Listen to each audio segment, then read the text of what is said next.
কাদিয়ানীরা নবী দাবি করেছে, তাদের বিরুদ্ধে আন্দোলন করার প্রয়োজন হলে আন্দোলন যখন হয়েছে, প্রতিবাদ হয়েছে, সেখানে সরকারের বাহিনী প্রটোকল দিয়ে ইমানদারদেরকে শান্তভাবে মিছিল মিটিং করে দেওয়ার কথা, সেখানে কাদিয়ানীদের পক্ষপাতিত্ব করে আমার দেশের প্রশাসনের ভাইয়েরা পাখির মতো গুলি করে যাদেরকে ঝাঁঝরা করে দিয়েছে। আজকের মাহফিল থেকে ঘোষণা করতে চাই, যারা আমার দেশের তাওহীদি জনতাকে শহীদ করে দিয়েছে, তারেও কাদিয়ানীদের উত্তরসূরি আবু জেহেলের উত্তরসূরি, ঠিক কিনা?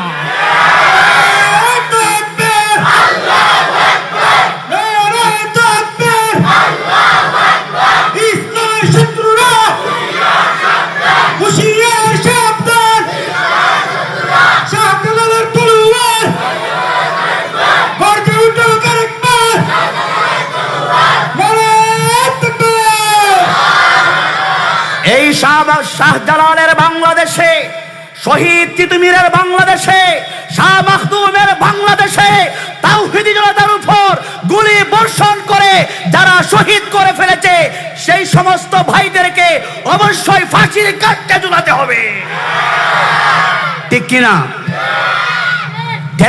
টেনশন করার কারণ নাই।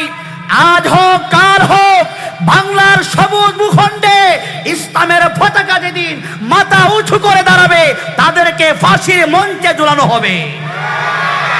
আমার ভাইয়েরা, দুঃখজনক হলো সত্য, তাওহীদি জনতাকে প্রটোকল দিয়ে সুন্দর করে মিছিল করাইয়া দেওয়ার কথা, যেহেতু আমাদের দেশ শান্ত দেশ, শান্তভাবেই তাদেরকে মিছিল করে দেওয়ার কথা, সেখানে উল্টা মুসলমানদের উপর পাখির মতো গুলি করে শহীদ করে ফেলে। চিন্তা করছেন কথাটা? আপনার আমার গামে জোড়া ট্যাক্সের টাকায় সরকারের চাকা চলে, ঠিক কিনা? জোরে বলেন, ঠিক কিনা? আমার দেশ থেকে যারা লক্ষ কোটি টাকাগুলা পাচার করে বাহিরে যারা টাকাগুলা পাচার করে দিচ্ছে, কোটি কোটি টাকা হাতিয়ে নিচ্ছে, তাদের বিরুদ্ধে সরকার কোনো গ্রেফতারি পরোয়ানা জারি করে না। আলেম ওলামাদেরকে বন্দী করা হয়, এর জবাব আল্লাহর দরবারে আছে না নাই? জোরে বলেন, আছে না নাই? আমার ভাইয়েরা, সূরা বুরুজ থেকে আপনাদের সামনে আলোচনা করব ইনশাআল্লাহ। কোরআনের কথা শুনলে ইমানদার যারা, তাদের ঈমান তাজা হবে, মুনাফিক যারা, তাদের কলিজা আগুন জ্বলবে। আমরা মুনাফিক হতে চাই না, মুমিন হতে চাই। চিল্লায়া বলেন, ঠিক কিনা? আমরা মুমিন হতে চাই কি চাই না?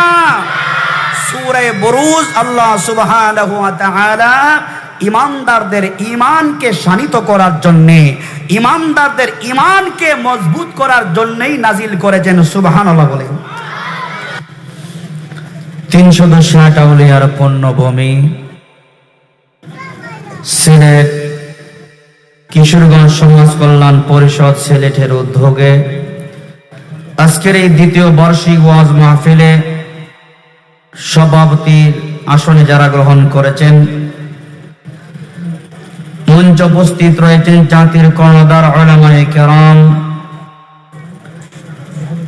আমার সামনে উপস্থিত রয়েছেন বিভিন্ন জায়গা থেকে আগত ব্যবসায়ী ভাইয়েরা, গণ্যমান্য মুরব্বিয়ানে কেরাম, কলেজার টুকরা যুবক ভাইয়েরা, পর্দার অন্তরালে অবস্থানরত মা এবং বোনেরা, বিশেষ করে আজকে যিনি সভাপতির আসন গ্রহণ করবেন,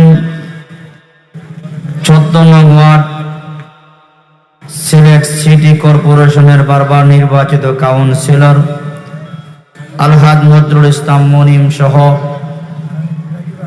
আজকের মাহফিলে যারা উপস্থিত রয়েছেন, আমরা সকলকে আন্তরিকভাবে ধন্যবাদ জানাই।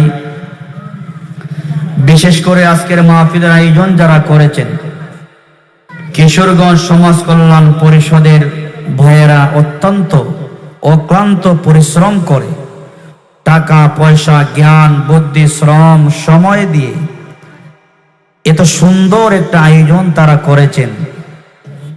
এতে আমরা খুশি না বেজার? সবাই বলেন, খুশি না বেজার?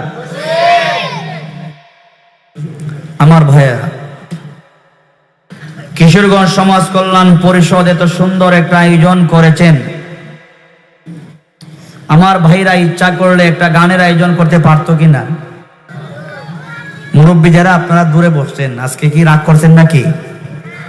কথা বোঝা যায় না? রাগ করছেন আপনারা? তাহলে ওই অনেক ভাইরা দাঁড়িয়ে আছে, ওনারা মনে হয় একটু মানে মনে মনে ব্যবসা বোঝায় রাগ। একটু কষ্ট করে বসেন, কোরআনের মাহফিল বসেন। আমাদের কিশোরগঞ্জ সমাজ কল্যাণ পরিষদের ভাইয়েরা ইচ্ছা করলে গানের আয়োজন করতে পারতো কিনা? জোরে বলেন, পারতো কিনা?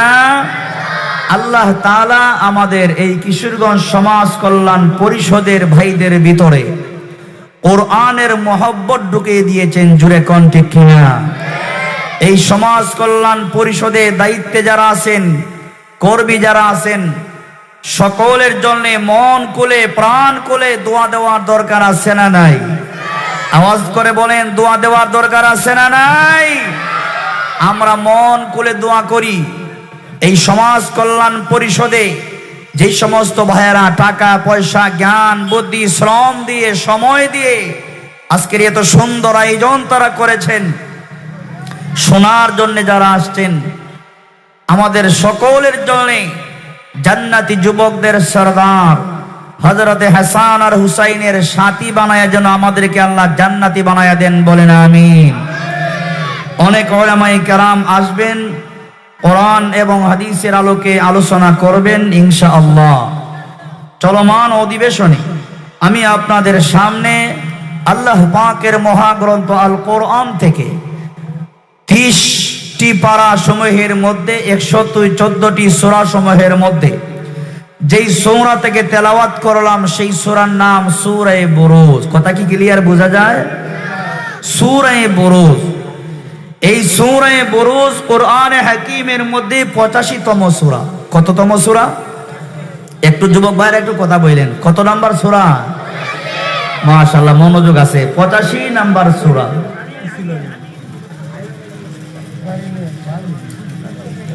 আপনারা দুজন এখানে কি দায়িত্ব আছে কোনো? আচ্ছা, তো কি বলতেছিলাম? 85 নাম্বার সূরা। এই সূরাতে আল্লাহ রাব্বুল আলামিন খুবই গুরুত্বপূর্ণ আলোচনা করেছেন, যা বর্তমান প্রেক্ষাপটে আমাদের মধ্যে চলতেছে। আমি আশা করব এবং অনুরোধ করব সকলকে, আজকের আলোচনা আমরা এমন ভাবে শুনবো যেন আমাদের ঈমানটা তাজা হয়ে যায়। পারবো? যেন আমাদের দুর্বল ঈমানটা শক্তিশালী হয়ে যায়, আমাদের ঘুমন্ত ঈমানটা যেন জাগ্রত হয়ে যায়, সেই নিয়তে আজকের আলোচনা শোনার জন্য প্রস্তুত আছি না নাই? এই সূরা বুরুজ আল্লাহ সুবহানাহু ওয়া তাআলা এমন এক সময়ে নাজিল করেছিলেন যেই সময়ে ইমানদার মুসলমান যারা ছিলেন, সাহাবায়ে কেরাম যারা ছিলেন, সাহাবায়ে কেরামদের উপর, মুসলমানদের উপর তৎকালীন বেঈমান কাফেররা, বিশেষ করে মক্কার গভর্নর যিনি ছিল, ইসলামের চূড়ান্ত দুশমন যে ছিল, কুখ্যাত আবু জেহেলের নেতৃত্বে মুসলমান মজলুম সাহাবায়ে কেরামদের উপর জুলুমা নির্যাতনের স্টিম রুলার চালিয়েছিল। ওই সময়ে আল্লাহ জাল্লা শানুহু ইমানদারদের ইমানকে মজবুত করার লক্ষ্যে, ঘুমন্ত ইমানকে জিন্দা করার জন্য, দুর্বল ইমানকে সবল করার জন্য ইমানদারদেরকে আল্লাহ তাআলা এই সূরা নাজিল করে জানিয়ে দিয়েছেন, ইমান এনেছো, আমি আল্লাহকে বিশ্বাস করেছো, আমার হাবিবের হাতে হাত রেখে যারা কালিমা পড়ে মুসলমান হয়েছো, তোমরা মনে রাখতে হবে ঈমান আনার অপরাধে আজকে তোমাদেরকে বাড়িতে থাকতে দেওয়া হয় না। ঈমান আনার অপরাধে আজকে তোমাদেরকে রাস্তায় বের হতে দেওয়া হয় না। ঈমান আনার অপরাধে বাইতুল্লাহ যায় ইবাদত করতে জানা দেয় না। ইনশাআল্লাহ তোমাদের সকলকে এই কথা বিশ্বাস করতে হবে, ঈমান যখন আনা হয়েছে, ঈমান আনার অপরাধে প্রয়োজনে বাড়ি ছাড়ার প্রয়োজন হলে বাড়ি ছাড়তে হবে, সব দেশ ছাড়ার প্রয়োজন হলে দেশ ছাড়তে হবে, রক্ত দেওয়ার প্রয়োজন হলে রক্ত দিতে হবে। আমার ভাইয়ারা, শুধু তাই না, ঈমান রক্ষা করতে যায় যদি শহীদ হওয়া লাগে, তোমরা শহীদ হইয়া যাইবা। বাড়ি ছাড়তে হলে বাড়ি ছেড়ে দিবা, দেশ ছেড়ে মক্কা ছেড়ে মদিনায় যাওয়ার প্রয়োজন হলে মদিনায় চলে যাইবা, কিন্তু ঈমান ছাড়তে পারবা না। এই ঘোষণাটা কার? আওয়াজ করে বলেন, এই ঘোষণাটা কার? বাড়ি সারা যায়, সব সারা যায়, মগর ইমান। আওয়াজ করে বলেন, সব সারা যায়, ইমান সারা যাবে? ইমান সারা যাবে না। আপনার আওয়াজ করে বলেন, বাড়ির চাইতে ইমানের দাম বেশি না কম? দেশের চাইতে ইমানের দাম বেশি না কম? আমার আপনার জীবনের চাইতে আমার ইমানের দাম সব চাইতে বেশি। জুড়ে কোন ঠিক কিনা? ওই তখন সময়ে মজলুম সাহাবায়ে কেরামদের উপর জুলুম আর অত্যাচার, নির্যাতন, নিপীড়ন যেমন চলেছিল, বর্তমান সময়ে ইমানের পক্ষে যারা কথা বলে, তাওহীদের পক্ষে যারা কথা বলে, আল্লাহর জমিনে আল্লাহর দ্বীন বাস্তবায়ন করার স্বপ্ন যারা দেখে, তাদেরকে আজ জেলখানায় বন্দী করে রাখা হয়েছে। কথা বলুন ঠিক কিনা? আমার মুসলমান ভাইয়েরা, ইমানদার মজলুম সাহাবায়ে কেরামদেরকে আল্লাহ সুবহানাহু ওয়া তাআলা তাদের ইমানের উপর অটল থাকার জন্য এই সূরা নাজিল করে জানিয়ে দিয়েছেন, তোমরা ইমান ছাড়তে পারবা না। জীবন দিয়া দিবা, বাড়ি দিয়া দিবা, দেশ তাদেরকে দিয়া দিবা, প্রয়োজনে শহীদ হইয়া যাইবা, ইমান ছাড়তে পারবা না। মনে রাখবা, ইমানের উপর যদি তোমরা অটল থাকতে পারো, পরকালে আল্লাহ পাকের পক্ষ থেকে জান্নাতের মতো অপরন্ত নিয়ামত আছে না নাই? আওয়াজ করে বলেন, আছে না নাই? আমরা ইমান এনেছি, আল্লাহর উপর ইমান এনেছি, মুসিবত আসতে পারে কি পারে না? জোরে বলেন, মুসিবত আসতে পারে কি পারে না? আপনারা অবশ্যই ইতিমধ্যে যারা ফেসবুক, মোবাইল ব্যবহার করেন, আপনারা জেনেছেন আমাদের বাংলাদেশের ভিতরে পঞ্চগড় জেলাতে কাদিয়ানি বাহিনী তারা ইজতেমা করতে চায়। এই কাদিয়ানি বাহিনীরা, এই কথাটা আমাদের বোঝা দরকার। কাদিয়ানিরা ইজতেমা করতে চায়। আমরা ইজতেমায় কেন বাধা দিব? কাদিয়ানিদেরকে এই কারণে বাধা দেওয়া হয়, কাদিয়ানিরা ওরা মুসলমান দাবি করে ওরা আমাদের দেশে ইসলামের দোহাই দিয়ে তারা ইসলামের পক্ষে কাজ করবে বলে আমাদেরকে মগজ ধোলাই করতে চায়। অথচ কাদিয়ানিরা আল্লাহর অস্তিত্বকে বিশ্বাস করে না।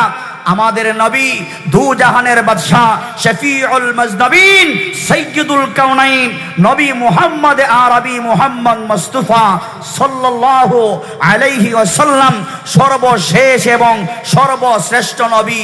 এই কথা আমরা বিশ্বাস করি কিনা? আওয়াজ করে বলতে হবে, বিশ্বাস করি কিনা?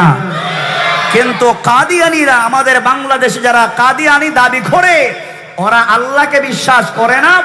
দুই নাম্বার হচ্ছে তারা আমাদের নবীকে সর্বশেষ এবং সর্বশ্রেষ্ঠ নবী বিশ্বাস করে না। শুধু এখানেই শেষ নয়, কাদিয়ানি সে নিজে দাবি করেছে সে নাকি শেষ নবী। কাদিয়ানি শেষ নবী, এই কথা কি আমরা বিশ্বাস করি? আওয়াজ করে বলেন, এই কথা কি আমরা বিশ্বাস করি?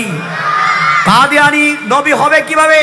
আল্লাহ তাআলা কোরআনে হাকিমে স্পষ্ট বলে দিয়েছেন, নবী হলেন খাতামুন নবিয়্যিন, ওনার পরে আর কোন নবী, জোরে বলেন, ওনার পরে আর কোন নবী নাই। সুতরাং কাদিয়ানি না, আরো কেউ যদি এসে বলে সে শেষ নবী, এই দেশের মুসলমান, তামাম দুনিয়ার মুসলমান কি মানতে পারে? জোরে বলেন, মানতে পারে? এবার আপনারা বুঝে শুনে আওয়াজ করে বলবেন, যে কাদিয়ানি বাহিনী নবীকে বিশ্বাস করে না, আল্লাহর অস্তিত্বকে বিশ্বাস করে না, যেই কাদিয়ানি বাহিনী নিজেকে নবী দাবি করলো, তাদের বিরুদ্ধে দুর্বার আন্দোলন করার প্রয়োজন আছে না নাই? দুঃখজনক হলো সত্য, আমার সোনার বাংলাদেশে, যেই দেশকে আমরা এক সাগর রক্তের বিনিময়ে আমরা স্বাধীন করেছি, এই দেশকে, কথা বলেন ঠিক কিনা? যেই দেশকে এক সাগর রক্তের বিনিময়ে স্বাধীন করা হয়েছে, সেই দেশে ইসলামের পক্ষে কথা বলে যাবে না, এরা তো হতেই পারে না। কথা বলেন ঠিক কিনা? যেই কাদিয়ানি বাহিনী নিজেকে নিজে নবী দাবি করে, তাদের বিরুদ্ধে আন্দোলন করতে যায়, কাদিয়ানীদের বিরুদ্ধে আন্দোলন করতে যায়, আজকের দিনে পঞ্চগড়ে তাওহীদি জনতার উপর আমার দেশের জনগণের গামে জোড়া ট্যাক্সের টাকায় আমার দেশের সরকার চলে চলে কোন ঠিক কিনা? সেই সরকারের দিন ইসলাম ইসলামের শত্রুরা হুঁশিয়ার সাবধান। আমাদের দেশের জনগণের ঘামে জোড়া ট্যাক্সের টাকায় যদি সরকারের গাড়ির চাকা ঘুরে, তাওহীদি জনতারা এই কাদিয়ানীদের বিরুদ্ধে আন্দোলন করার প্রয়োজনে রাজপথে যখন নেমে পড়েছে, উদ্ধার হয়েছে বাংলাদেশ, সেই কঠিন পরিস্থিতিতে আমার দেশের পুলিশ ভাইয়েরা তাওহীদি জনতার উপর বন্দুকের গুলি দিয়ে তাওহীদি জনতাকে জাজরা করে দিয়েছে। ইতিমধ্যে কয়েকজনকে তারা শহীদ করে ফেলেছে। আমার ভাইয়েরা চিন্তা করেন আমরা কোথায় আছি, একটু ভালো করে চিন্তা করেন আমরা কোথায় আছি। কাদিয়ানীরা নবী দাবি করেছে, তাদের বিরুদ্ধে আন্দোলন করার প্রয়োজন হলে আন্দোলন যখন হয়েছে, প্রতিবাদ হয়েছে, সেখানে সরকারের বাহিনী প্রটোকল দিয়ে ইমানদারদেরকে শান্তভাবে মিছিল মিটিং করে দেওয়ার কথা, সেখানে কাদিয়ানীদের পক্ষপাতিত্ব করে আমার দেশের প্রশাসনের ভাইয়েরা পাখির মতো গুলি করে যাদেরকে জাজরা করে দিয়েছে। আজকের মাহফিল থেকে ঘোষণা করতে চাই, যারা আমার দেশের তাওহীদি জনতাকে শহীদ করে দিয়েছে, তারেও কাদিয়ানীদের উত্তরসূরি আবু জেহেলের উত্তরসূরি ঠিক কিনা?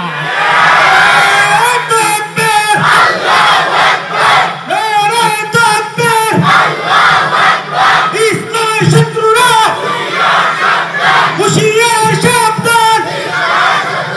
শাহজালালের তলোয়ার গর্জে উঠল আরেকবার, নারায়ে তাকবীর।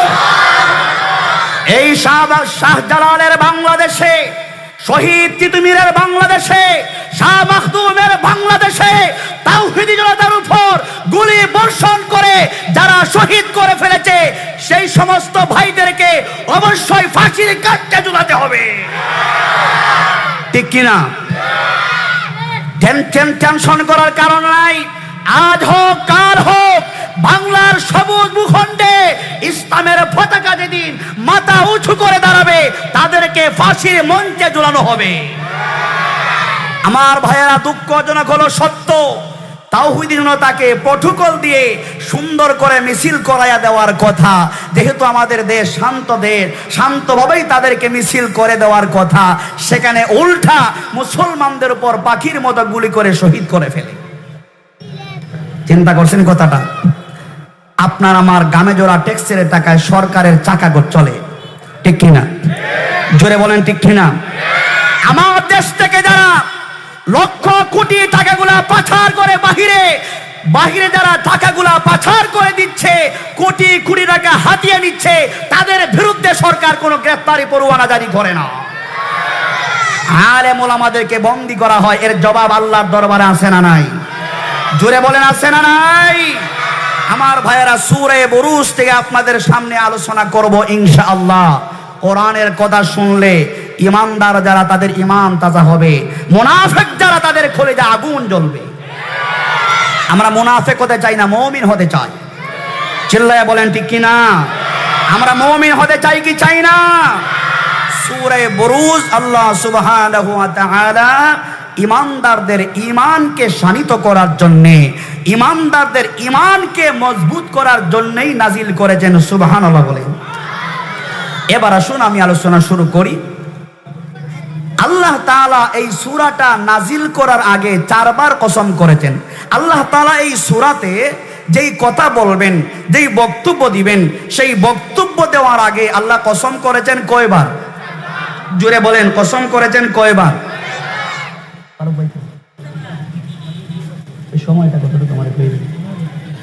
আল্লাহ একটা ঘটনার দিকে ইঙ্গিত করেছেন, সেই ঘটনা বলার আগে কসম করেছেন কয়বার? কথা কি ক্লিয়ার বুঝেন আমার? কসম করেছেন কয়বার?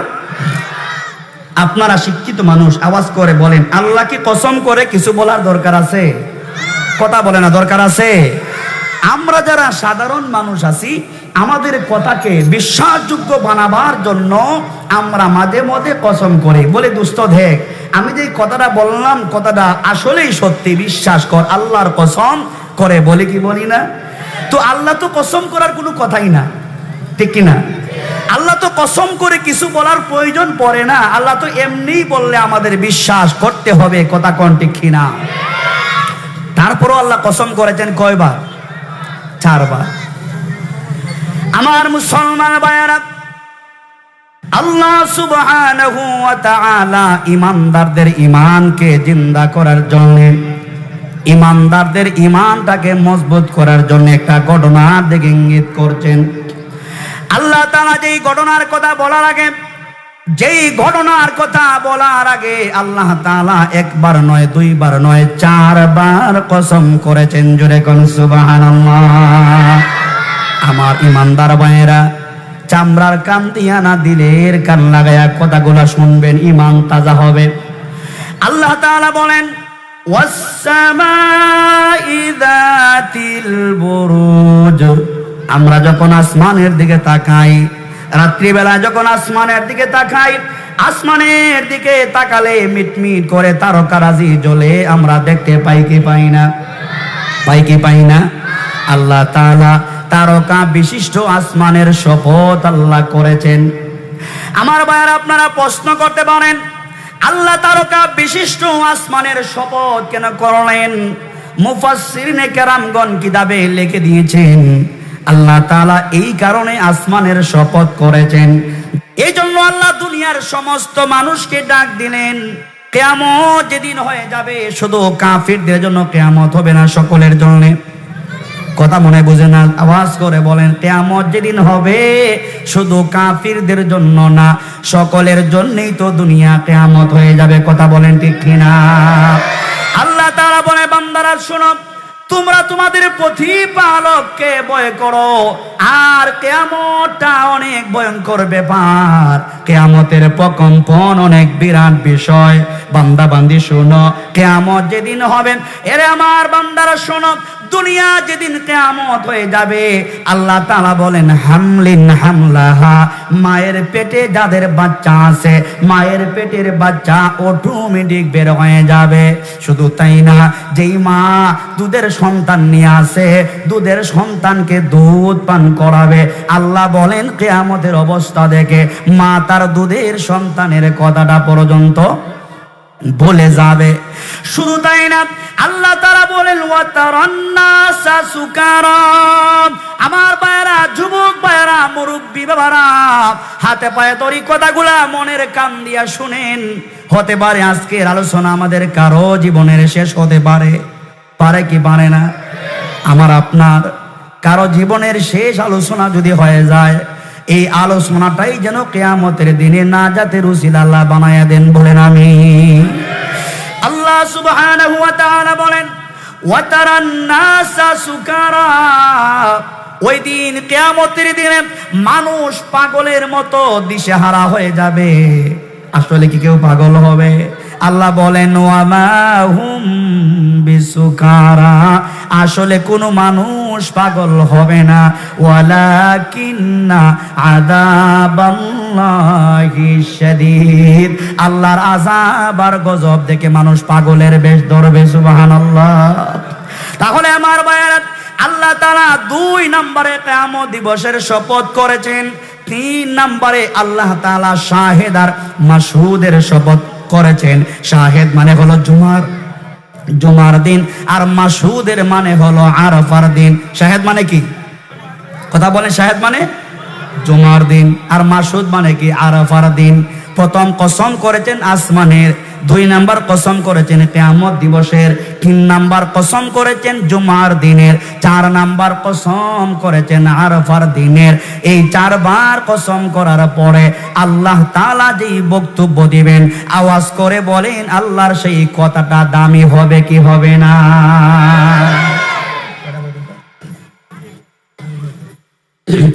আল্লাহ তাআলা কসম করার পরে যেই কথাটা বলবেন, এই কথাটাই আমি আপনাদের সামনে বলবো। আমার কিশোরগঞ্জ সমাজ কল্যাণ পরিষদের ভাইয়েরা যে সুন্দর আয়োজন করেছেন, এই কারণেই আজকের এই ঘটনাটা আপনাদের শোনাতে চাই, যাতে করে আমাদের ঈমানটা শানিত হয়, আমাদের ঈমানটা আরো মজবুত হয়, ঘুমন্ত ঈমানটা যেন জাগ্রত হয়, দুর্বল ঈমানটা যেন আমাদের সবল হয়। এই নিয়তে ঘটনাটা আমরা শোনার দরকার আছে। আল্লাহ সুবহানাহু ওয়া তাআলা এই ঘটনা বলে ইমানদার যারা, মুসলমান যারা, আমাদের সকলের ঈমানকে আল্লাহ জিন্দা করতে চান। চিল্লায়া বলেন সুবহানাল্লাহ। চারবার কসম করার পরে আল্লাহ যেই কথা বলবেন, আওয়াজ করে বলেন, আল্লাহর সেই কথা শোনার দরকার আছে না নাই? শোনার দরকার আছে না নাই? রাসূল আরবি সাল্লাল্লাহু আলাইহি ওয়াসাল্লাম হাদিসে পাকের মধ্যে লম্বা হাদিস বর্ণনা করা হয়েছে। আল্লাহ তাআলা চারবার কসম করার পরে যেই কথা বলবেন, সেই কথাটাই আপনাদের সামনে বলতেছি। কুতিলা আসহাবুল উখদুদ, খন্দকের অধিবাসীগণকে আল্লাহ তাআলা অভিশপ্ত করেছেন, লানত দিয়েছেন, জাহান্নামী বানিয়ে দিয়েছেন। খন্দকের অধিবাসীদেরকে আল্লাহ তাআলা কেন অভিশপ্ত করেছেন, কেন জাহান্নামী বানিয়েছেন, তাদের অপরাধ কি, কেন আল্লাহ তাদেরকে জাহান্নামী বানিয়েছেন, এই কথাটা বোঝার দরকার আছে না নাই? এই আলোচনা যারা বুঝবে, মুনাফিকরা যদি আল্লাহ হেদায়েত দিয়া থাকে, তারা হেদায়েত প্রাপ্ত হয়ে যাবে। আর কপালে হেদায়েত না থাকলে ফিনারি জাহান্নাম, ফিনারি। আল্লাহ তাআলা কসম করার পরে কথা বলেন, খন্দকের অধিবাসীগণ হলো তারা আল্লাহর নবী দুনিয়াতে আসার 70 বছর পূর্বের ঘটনা। কত বছর পূর্বে? কথা কি ক্লিয়ার বুঝেন আপনারা? আল্লাহর নবী দুনিয়াতে আসার কত বছর আগের ঘটনা? এবার বলেন, আল্লাহর নবী দুনিয়াতে আসার 70 বছর আগেও ইমানদার ছিল কি ছিল না? ইমানদার ছিল কি ছিল না? সেই তখন সময়ের ইমানদারদের উপর, তখন সময়ের জালেম শাসকরা তারা নির্যাতনার, নিপীড়নের স্টিম রুলার চালিয়েছিল। জুড়ে কোন ঠিক কিনা? আল্লাহ সূরা নাজিল করে একথাই সাহাবায়ে কেরামদেরকে বলতে চান, নবী আপনার গোটা উম্মতকে বলে দেন, আপনি নবী দুনিয়াতে আসার 70 বছর পূর্বে ইমানদাররা ছিল, বেঈমানরা, কাফেররা, মুনাফিকের গোষ্ঠীরা ইমানদারদেরকে কষ্ট দিয়েছে, আগুন দিয়া জ্বালায়া শহীদ করে দিয়েছে, তারা শহীদ হয়ে গেছে, ঈমান ছাড়ে নাই। নবী মুহাম্মদ সাল্লাল্লাহু আলাইহি ওয়াসাল্লাম আপনার উপর জুলুম আসবে, নির্যাতন আসবে, প্রয়োজনে আপনাকে কাফেররা জেলখানায় বন্দী করে রাখবে, সাহাবায়ে কেরামদেরকে জীবিত শহীদ করা হবে। আপনি ইমানদারদেরকে বলে দিন, প্রয়োজনে তারা শহীদ হইয়া যাইবে, প্রয়োজনে জেলখানায় ঢুকে যাবে, কিন্তু ঈমান ছাড়তে পারবে না। 70 বছর পূর্বের ঘটনা আল্লাহ তাআলা নবীকে সূরা নাজিল করে জানাইতেছেন। ইয়ামনের একজন রাজা ছিল। রাজা এমন অত্যাচার ছিল, এমন জালেম ছিল, এমন দুষ্ট চরিত্রের ছিল, রাজা নিজেকে নিজে আল্লাহ দাবি করলো। আরো আসতে কোন? রাজা নিজেকে নিজে কি দাবি করলো? কথা বলে না আল্লাহ। আপনারা কি বিরক্ত হইতেছেন? রাজা নিজেকে নিজে আল্লাহ দাবি করলো। আপনার আওয়াজ করে বলুন তো দেখি, মানুষ কি আল্লাহ হতে পারে? কোন দেশের রাজা কি আল্লাহ হতে পারে? কোন দেশের শাসক কি আল্লাহ হতে পারে? আল্লাহ হতে পারে। বাদশা যখন নিজেকে নিজে আল্লাহ দাবি করলো, আমার 9:30টার ভিতরেই শেষ করব ইনশাআল্লাহ। আমাদের সরারপাড় মসজিদের সম্মানিত খতিব ইমাম সাহেব লুৎফুর রহমান উসমানী সাহেব, উনি চলে আসছেন। 9:30 থেকে আমার ভাইজান শুরু করবে ইনশাআল্লাহ। এর ভিতরেই আমরা আলোচনা গুছিয়ে নিতে হবে, 20 মিনিটের মতো আছে। কি বলতেছিলাম? নিজেকে নিজে আল্লাহ দাবি করলো। মানুষ তো আল্লাহ হতে পারে না, যেহেতু ইয়ামনের বাদশাহ জালেম। কথা ক্লিয়ার বুঝেননি? খুব সংক্ষেপে বলতেছি, যেহেতু বাদশাহ জালেম, এই জন্য দেশের মধ্যে আইন জারি করেছে, সবাই আমাকে আল্লাহ বলে ডাকবা। যে আমাকে আল্লাহ বলে ডাকবে না, যে আমাকে রব মানবে না, তাকে হয়তো জেলে ঢুকানো হবে, না হয় তাকে ফাঁসিতে ঝোলানো হবে। নাউজুবিল্লাহ বলবেন না? রাষ্ট্রের যারা, সকলের ঈমান কি সমান? কথা বলেন, সকলের ঈমান কি সমান? সকলের ঈমান সমান না। জনগণ সবাই তাদের জানের নিরাপত্তার স্বার্থে বাদশাকে আল্লাহ বলে ডাকে। এই বাদশার কাছে একজন বুড়া লোক ছিল। এই বুড়া লোকটা একদিন বাদশার কাছে যাইয়া বলতে, জাহাবনা বাদশাহ, আমি তো বুড়া হয়ে গেছি, আমি আপনাকে জাদুবিদ্যা দিয়া সহযোগিতা করে আসছি, আমি যেহেতু মুরব্বী হয়ে গেছি, বুড়া হয়ে গেছি, আমি বেশি দিন বাঁচবো না, হয়তো মারা যাইতে পারি। আমি মারা গেলে পরে, আমার ইন্তেকালের পরে আপনাকে যাতে করে সহযোগিতা করা যায়, যেহেতু আপনি আল্লাহ দাবি করে বসেছেন, আপনি যদি ক্ষমতার চেয়ার থেকে নামেন তাহলে শরীরের চামড়া থাকবে? কথা বলুন, চামড়া থাকবে? জনগণ চামড়া দিয়ে জুতাও বানাবে না, কথা ঠিক কিনা? বাদশাকে যে বলতেছে, বাদশা যেভাবেই হোক আপনি ক্ষমতায় থাকতে হবে, তো থাকতে হলে কি করতে হবে? চতুর চালাক একটা বাচ্চা আমাকে দেন, আমি তাকে জাদুবিদ্যা শিখাইয়া যাব, আমার ইন্তেকালের পরে আপনাকে ওই লোকটা জাদুবিদ্যা দিয়ে সহযোগিতা করবে। বাদশা দেখলো না, কথা তো খুব ভালো, কথা কি, কথা শুনতেছেন? কথা তো আসলে ভালো, আমি ক্ষমতা থেকে যদি নামিয়ে যাই অসুবিধা আছে না নাই? জুড়ে বলেন, অসুবিধা আছে না নাই? তাহলে আর ক্ষমতা থেকে নামা যাবে? জুড়ে বলেন, ক্ষমতা থেকে নামা যাবে? কিন্তু যেদিন আল্লাহ ধরে ওই দিন নামতে হয়, কথা কোন ঠিক কিনা? বাদশা তখন বললো, না রে, কথা তো ঠিক। পুরা এলাকা জুড়ে তালাশ করে একটা চতুর চালাক একটা বাচ্চাকে খুঁজে বের করলো। বাচ্চার নাম আব্দুল্লাহ বিন তামের। বাচ্চাটার নাম কি? আরে আমার আপনার ইমানের চাইতে আব্দুল্লাহ বিন তামের ইমানের পাওয়ার ছিল, কথা বলেন ঠিক কিনা? আমার আপনার ইমানের চাইতে মুজাররদ ইয়ামনি শাহজালালের ইমানের পাওয়ার অনেক বেশি ছিল, চিল্লায় কর ঠিক কিনা? যেই শাহজালালের আজানের ধ্বনিতে ইসলামের দুশ্মন রাজা গৌর গোবিন্দের বিল্ডিং কে আল্লাহ চূর্ণ বিচূর্ণ করে দিয়েছিলেন, ঠিক কিনা? আমরা শাহজালালের উত্তরসূরি, আমরা যদি শাহজালালের কণ্ঠের মতো আজানের ধ্বনি দিতে পারি, মুনাফিকরা জালেমরা পালাবার রাস্তা পাবে না। আমাদেরকে নারায়ে তাকবীরের স্লোগান শক্ত করে দেওয়ার প্রয়োজন আছে না নাই? জোরে বলেন, প্রয়োজন আছে না নাই? বাদশা চতুর চালাক আব্দুল্লাহ বিন তামেরকে দিয়ে দিল। বুড়া লোকটা বালক আব্দুল্লাহ বিন তামেরকে জাদুবিদ্যা শিখায়। জাদুবিদ্যা শিখতে শিখতে একদিন আব্দুল্লাহ বিন তামের ছোট্ট বয়সের, তো তার বাসায় যাবে। বাসায় যাওয়ার আগ মুহূর্তে বড় একজন, তখন সময়ের বড় একজন আলেম ছিল, ওই আলেমের সাথে সাক্ষাৎ হয়ে গেল। আলেম সাহেব ওনাকে ডাকলো, আব্দুল্লাহকে ডাকলো। আব্দুল্লাহ বিন তামেরকে ডেকে বলতেছে, বাবা তুমি প্রতিদিন ওই বাড়িতে কেন যাও? দেখি তুমি প্রতিদিন ওই বাড়িতে যাও, ঘটনা কি? বালক আব্দুল্লাহ বিন তামের বলতেছে, হুজুর আমি ওই বাড়িতে যাই, আমার বাদশা যে রব না, কি বলতেছে? বাদশা যে জালেম বাদশা, সবাইকে রব বলায়, আব্দুল্লাহ বিন তামের হলে বাদশা যে রব, রবকে সাহায্য করার জন্য আমি জাদুবিদ্যা শিখি। বড় আলেমে দিন বলতেছে, বাবা দেখো, বাদশা রব হতে পারে না, তোমাকে যিনি সৃষ্টি করেছেন, আমাকে যিনি সৃষ্টি করেছেন, তোমার বাদশা যে রব বলো, ওই রবকে যিনি সৃষ্টি করেছেন তিনি কে? আওয়াজ করে বলেন, তিনি কে? ওই আল্লাহ কি আজও আছে? আরো জোরে কোন, ওই আল্লাহ আজও আছে না নাই? বালক আব্দুল্লাহ বিন তামের চিন্তা করে দেখলো, কথা তো হাসা। আব্দুল্লাহ বিন তামের দেরি না করে উনি কালিমা পড়ে মুসলমান হয়ে গেছে। কালিমা পড়ে কি হয়ে গেছে? কালিমা পড়ে যখন মুসলমান হয়ে গেছে, ইমান যাদের ভিতরে আছে তাদের পাওয়ার আছে না নাই? জোরে বলেন, আছে না নাই? হযরতে শাহজালাল মুজাররদ ইয়ামনি 360 আউলিয়ার বাহিনী নিয়ে সুরমা নদীর ওই পারে যখন আসতেন, রাজা গৌর গোবিন্দ মনে মনে ভাবছিল, নৌকা ডেঙ্গি সরাইয়া দিলে ওরা পার হতে পারবে না। ইমান যাদের ভিতরে আছে, আল্লাহর সাহায্য আছে। হযরতে শাহজালাল জায়নামাজ বিছিয়ে দিলেন। আকাশ আর জমিনের মালিক আল্লাহ সুবহানাহু ওয়া তাআলা শাহজালাল ইয়ামনির বাহিনীর জন্য জায়নামাজকে পূর্ণ নৌকা বানাইয়া দিলেন। সেই আল্লাহ আজও আসেনি মনে করেন?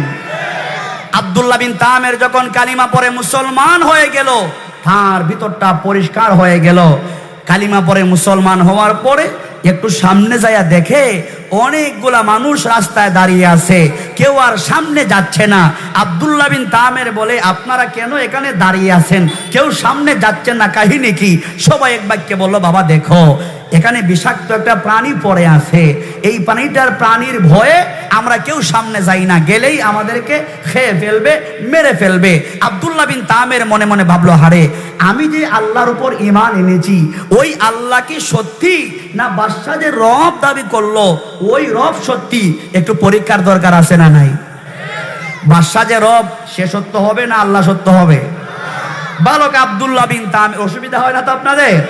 বালক আব্দুল্লাহ বিন তামের একটা ইটের টুকরা হাতে নিয়ে বুঝাবার জন্য বলতেছি, একটা পাথরের টুকরা হাতে নিয়ে বলতেছে, ওই প্রাণী বিষাক্ত প্রাণী, যে প্রাণীটাকে বলতেছে, মনে করেন বিষাক্ত একটা প্রাণী, অজগর, সাপ বা হিংস্র বাঘ বলতে পারেন, বলতেছে যে বাদশাহ যে রব দাবি করছে না, বাদশাহ যদি সত্যি রব হয়ে থাকে তাহলে প্রাণীটাকে বলতেছে তুমি মারা যাইবা। কথা কি বুঝতেছেন আপনারা? বাদশাহ যদি রব হয়ে থাকে তুমি কি হইবা? মারা যাইবা। আসলে তো বাদশাহ রব না, যখন ছাড়লো মারা যাইবো দূরের কথা, টারও পায় না। 2 নাম্বার সেকেন্ড বার আরেকটা পাথরের টুকরা হাতে নিয়ে বলতেছে, আমি যেই আল্লাহর উপর ঈমান এনে মুসলমান হয়ে গেছি, ওই আল্লাহ যদি সত্যি হয়ে থাকে তুমি মারা যাবে। সাথে সাথে দেওয়ার সাথে সাথে ওই প্রাণীটা জাগাতেই মারা গেছে। সবাই সুবহানাল্লাহ বললেন না? সবাই যখন জাগাতেই, ওই প্রাণীটা যখন জাগাতেই মরে গেছে, অনেকগুলা লোক যারা ছিল প্রাণীর ভয়ে আর সামনে যাইতে পারে না, সবাই চিন্তা করলো, আহারে আমরা যেই প্রাণীর ভয়ে সামনে যাইতে পারি না, রাস্তা পারাপার হতে পারি না, আব্দুল্লাহ বিন তামের একটা ইটের টুকরা আস্তে করে দিল, মারা গেল। বুঝা গেল বাদশাহ আসলে রব না, রবকে চিল্লায় বলেন, বাদশাহ আসলে রব না, রবকে আল্লাহ রব। সবাই তখন আব্দুল্লাহ বিন, অনেক লম্বা ঘটনার সংক্ষেপে বলি, সবাই তখন আব্দুল্লাহ বিন তামেরের কাছে যাইতে লাগলো, ধার বিরতে লাগলো। সবাই তখন আব্দুল্লাহ বিন তামেরের ধার বিরতে লাগলো, আস্তে আস্তে তার কাছে যায়। যাইতে যাইতে জন্ম অন্ধ, জন্ম থেকেই ল্যাংরা আতুর, জন্ম অন্ধ যায়। আব্দুল্লাহ বিন তামের আস্তে করে কালিমা পড়ায়া দেয়, আল্লাহর নামে হাত বোলায়া দেয়। আল্লাহ তাআলা জন্ম অন্ধকে পূর্ণ ভালো করে দেন, জন্ম ল্যাংরাকে আল্লাহ পূর্ণ ভালো করে দেন। জন্ম থেকে যেই লোকটা অন্ধ, হাত বুলাই দিলে ভালো হয়ে যায়। বুঝেননি এই খবরটা কোন পর্যন্ত যাইবে? খবরটা যাইতে যাইতে বাদশাহ, ওই যে জালেম বাদশাহ ইয়াদ আছে তো, জালেম বাদশাহ ইউসুফ জুনওয়াস নিজেকে আল্লাহ দাবি করছে, যে বাদশাহ, ওই বাদশার সংসদের ভিতর পর্যন্ত চলে গেছে। সুবহানাল্লাহ কইবেন না? বাদশার সংসদের ভিতর পর্যন্ত চইলা গেছে। বাদশার সংসদের ভিতর পর্যন্ত যখন চইলা গেছে, সংসদের ভিতরে বাদশাহ একটা কানা মন্ত্রী বানাইছিল। একটা মন্ত্রী আছিল, কিন্তু মন্ত্রীটা ছিল জন্ম অন্ধ। কি ছিল? মন্ত্রী ছিল জন্ম অন্ধ। এই কানাটারে মন্ত্রী বানাইছে কেন? বোঝা গেল কানা মন্ত্রীর বুদ্ধি ছিল, যদিও কানা কি ছিল? জুড়ে বলেন, যদিও কানা কি ছিল? বুদ্ধি ছিল। এই জন্যই তো তাকে মন্ত্রী বানাইছে, যদিও কানা। এই কানাটায় সংসদে বসে বসে শুনছে, বালক আব্দুল্লাহ বিন তামের নামে একটা বালক আছে, সে নাকি হাত বোলাইয়া দিলে ভালো হয়ে যায়। অনেকগুলা হাদিয়া তোফা নিয়া আব্দুল্লাহ বিন তামের কাছে যায়, বলতেছে, বাবা দেখো, আমি মন্ত্রী সাহেব, আমি জন্ম অন্ধ, আমার বাদশাহ রব কেমন আমি তাও দেখলাম না, আমার সংসদটা কেমন তাও দেখলাম না, বাবা একটু হাত বোলাইয়া দাও, আমি ভালো হয়ে যাই। আব্দুল্লাহ বিন তামের মনে মনে চিন্তা করলো, এমনিতেই তাকে এত সহজে সারা যায় না। আব্দুল্লাহ বিন তামের বলল, মন্ত্রী সাহেব, আমি হাত দোলাইয়া দিলেই ভালো হয়ে যাবেন, বিষয়টা এমন না, আগে কালিমা পড়ে মুসলমান হন, হাত বোলাইয়া দিব, আল্লাহ আপনাকে ভালো করে দিবে। মন্ত্রী পড়ছে মানকে সিফা। মানকে সিফা বুঝেননি? ফারা ভাষা সিফা বুঝেননি আপনারা? সিলেটি ভাষা কিতা কই? মানকে সিফা। আচ্ছা, মানকে সিফা। মানকে সিফা যখন পড়ছে, যদি কালিমা পড়ে মুসলমান হই, যদি আমি ভালো না হই, আর যদি বাদশাহ যে রব, বাদশাহ যদি শুনে, ফাঁসিতে নিব না নিত না? কথা বলেন, ফাঁসিতে নিব কি নিব না? বাদশাহ যে জালিম, ইসলামের কথা বললেই, আরে ইমাম রে কোরআন শরীফ পাইছে রুমে, জঙ্গি কিতাব পাইছে, গ্রেফতার কর। ইমামের রুমে কিতাব পাইছে, কোরআন কি পাইছে? কোরআন। আর এই যে তাবলিগে যারা যান, তাবলিগের তালিমের কিতাব আছে না, এই বইগুলা পাইছে, হেডলাইন দিয়ে দিয়েছে, জঙ্গি কিতাব পাওয়ার অপরাধে ইমাম সাহেবকে গ্রেফতার করা হলো। যারা জঙ্গি তকমা দিয়ে ইমামকে কোরআন হাতে পাওয়ার কারণে গ্রেফতার করতে পারে, ইনশাআল্লাহ কিয়ামতের দিনে তারা আল্লাহর আদালতে জাহান্নামের আসামি হইয়া তারা গ্রেফতার হবে। ঠিক কিনা? জুড়ে বলেন ঠিক কিনা? তখন আমরা মুস্কি মুস্কি হাসবো আর দেখবো। ঠিক কিনা? বালক আব্দুল্লাহ বিন তামের যখন বলছে কালিমা পরে মুসলমান হও, তারপরে হাত বলাইয়া দেবো, মানকে জিবায় পইরা কি করবে? কালিমাটা পইরে নেই, যদি ভালো হয়ে যাই তো হয়ে গেলাম। ওই আস্তে করে কালিমা পড়ে মুসলমান হয়ে গেছে। আব্দুল্লাহ বিন তামের আস্তে করে হাত বোলাইয়া দিছে। আল্লাহ তাআলা জন্ম অন্ধ মন্ত্রীকে পূর্ণ ভালো করে দিলেন। যখন ভালো হয়ে গেছে তার হুঁশ আসেনি, আর হুঁশ আসেনি, হে বেড়ার মতন সংসদের ভিতরে যেতেছে। একটা অন্যদিন তো দুই দিকে দুই মানুষ থাকতো, মন্ত্রী তো বুঝেন না, আমাদের দেশের তো মন্ত্রী আছে, সামনে পুলিশ থাকে, পিছনে পুলিশ থাকে, আরে বাবা রাস্তা ক্লিয়ার, রিস্কা বিস্কা কিছু নাই, পারলে উল্টা পথে গেলে অসুবিধা নাই, সব আইন আমরা লাগে। আল্লাহ তো মন্ত্রী সাহেব তো চক্ষু পাইয়া, চক্ষু কথা কি বুঝেন, পূর্ণ চক্ষু যখন পাইছে তার হুঁশ নাই, খুশির আর সীমা নাই।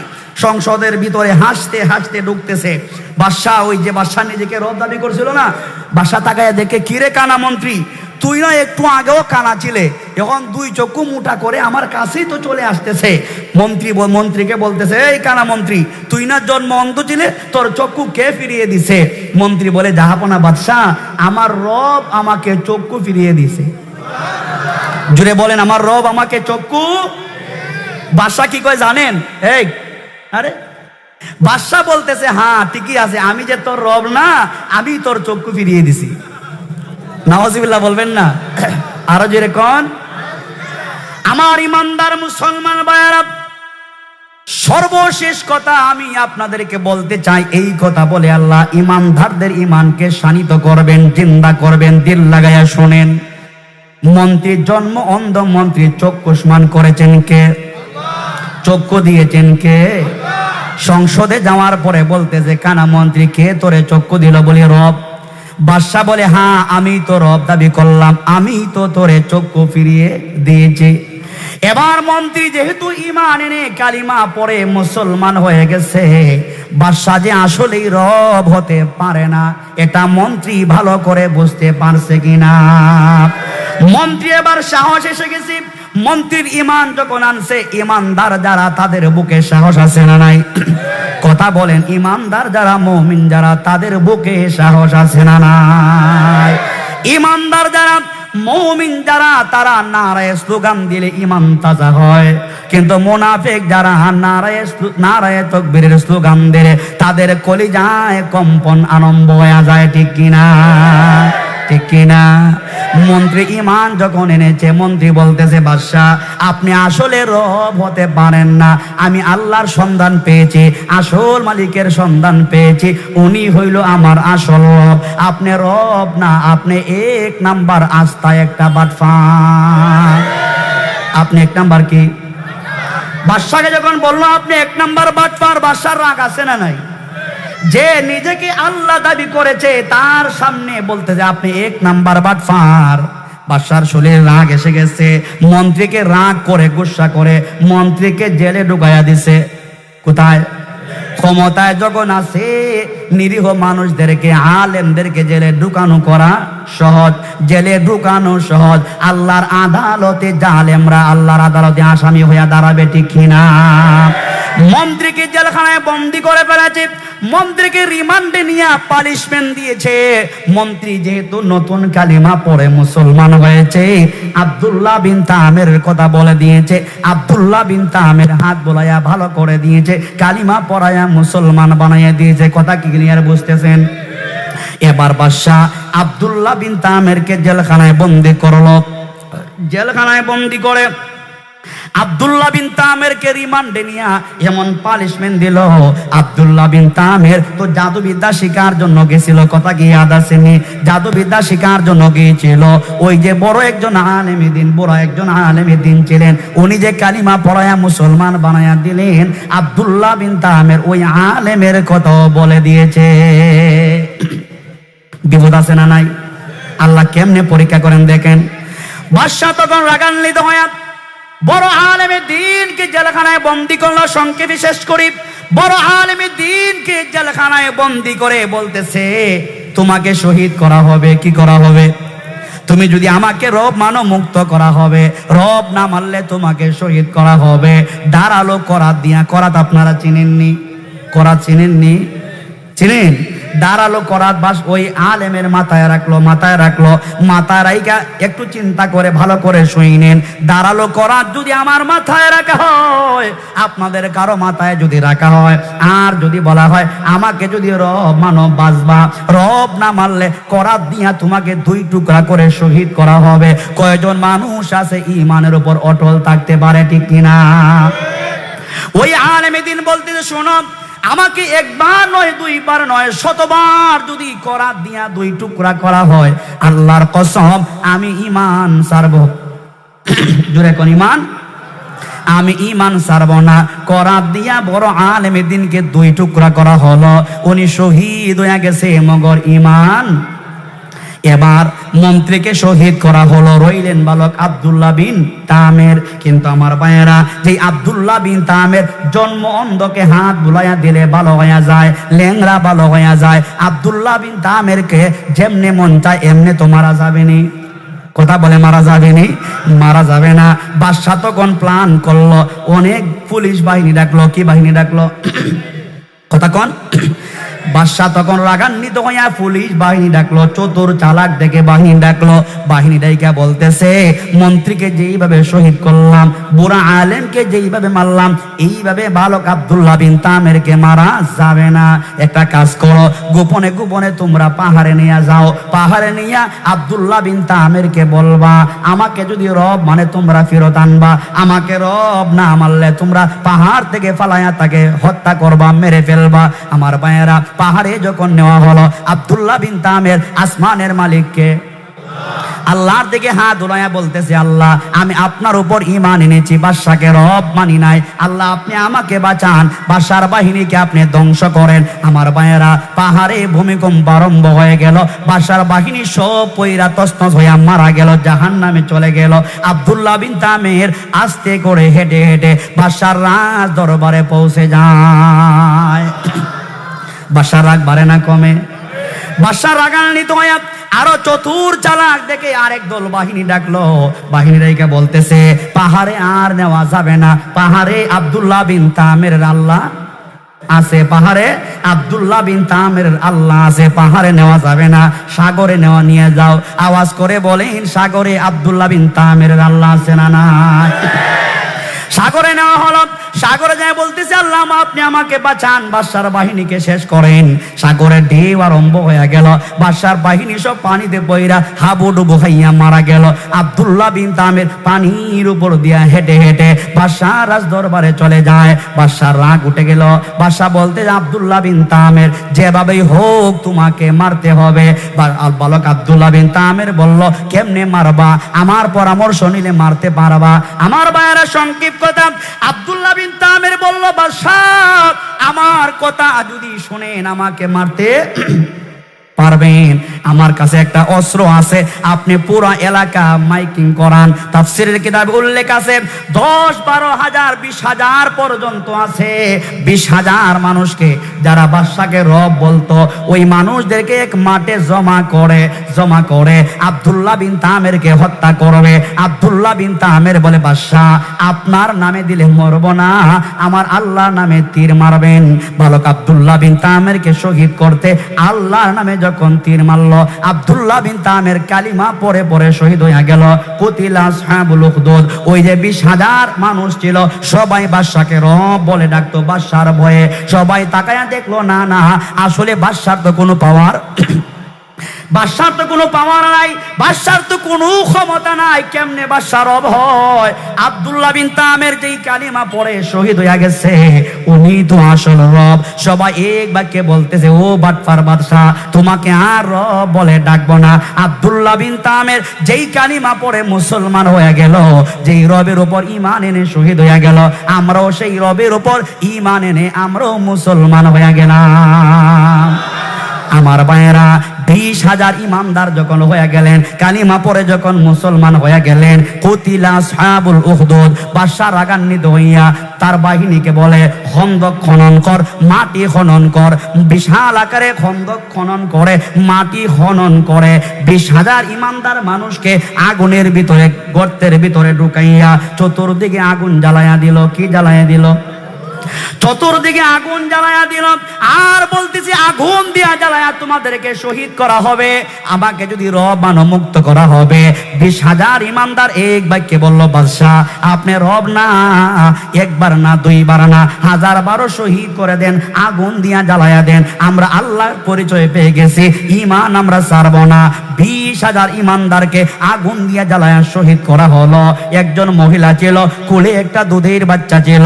আমার ভাইয়েরা, মা দুধের বাচ্চাটার জন্য কাঁদতেছে, চোখের পানি ছেড়ে ছেড়ে কাঁদতেছে। আহারে দুধের বাচ্চাটা কেমনে নিয়ে আগুনে ঝাঁপায়া পড়ে। আল্লাহ পাক দুধের বাচ্চার কথা জবান খুলে দিলেন। এই দুধের বাচ্চাটা বলতেছে, মা টেনশন করবেন না, চিন্তা করবেন না, 20,000 ইমানদার যেই আগুনে পড়ে শহীদ হয়ে গেছে। মা আপনি চামড়ার চক্ষু দিয়া দেখতেছেন আগুন, এটা আসলে আগুন না, আপনি আল্লাহর নাম নিয়ে চাপায়া পড়েন, পড়তে দেরি হবে, ওই আগুনটাকে আল্লাহ পাক জান্নাতের বাগান বানাতে বিন্দু মাত্র দেরি হবে না। আমার ভাইয়েরা, সময় শেষ। এই কথা বলে আল্লাহ সুবহানাহু ওয়া তাআলা ইমানদার যারা, মুমিন যারা, আমাদেরকে আল্লাহ বলতে চান, শোনো, ওই আল্লাহর নবী দুনিয়াতে আসার 70 বছর আগের কাহিনী। ইমান আনার কারণে আগুন দিয়া তাদেরকে শহীদ করা হয়েছে, তারা শহীদ হয়ে গেছে। ইমান সারে, কথা বলে ইমান সারে নাই। আমরাও আসছি, আমাদের মরতে হবে, ঠিক কিনা? আমাদের মরতে হবে কি হবে না? আমাদের মরতে হবে। তবে ঈমান নিয়ে মরতে চাই কি চাই না? আমরা ঈমান নিয়ে মরতে চাই, ঈমানের উপর ইস্তেকামত থাকতে চাই। আসুন আমাদের ঈমানটাকে শানিত করি, ঈমানকে মজবুত করি। প্রয়োজনে ঈমান রক্ষার আন্দোলন করতে যাইয়া শহীদ হইয়া যাব, কিন্তু ঈমান ছাড়ব। আল্লাহ পাক আমাদের সকলকে মজবুত ঈমানদার হওয়ার তৌফিক দান করুন, বলেন আমিন। কিশোরগঞ্জ সমাজ কল্যাণ পরিষদের আজকের আয়োজনকে আল্লাহ তাআলা কবুল করুন। এই পরিষদের প্রত্যেকটা ভাইকে আল্লাহ তাআলা খালিদ বিন ওয়ালিদের মতো, তারেক বিন জিয়াদের মতো পাক্কা ঈমানদার বানায়া দিন, বলেন আমিন। পাশাপাশি আমরা যারা আসছি, আমাদের প্রত্যেককে আল্লাহ তাআলা হযরতে ওমরের মতো, হযরতে খাব্বাবের মতো, হযরতে বেলাল হাফসির মতো মজবুত ঈমানওয়ালা হিসেবে কবুল করেন, বলেন আমিন। আসসালামু আলাইকুম ওয়া রাহমাতুল্লাহি ওয়া বারাকাতুহু।